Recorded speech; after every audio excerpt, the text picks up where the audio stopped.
How to register as a Grabfood rider for the Philippines. Hello everyone. In this video, I will show you how to register as a Grabfood rider for the Philippines.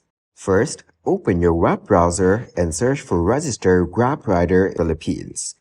Now scroll down and tap on the Sign Up Now button. Follow the instructions provided in the Grabfood section to submit your application to become a Grabfood rider. You may need to provide additional information such as your availability for deliveries. If required, complete any onboarding process or training sessions provided by Grab. This may include attending orientation sessions or completing online training modules. After submitting your application, wait for Grab to review and approve it. This process may take some time, so be patient. Once your application is approved, you will receive confirmation from Grab.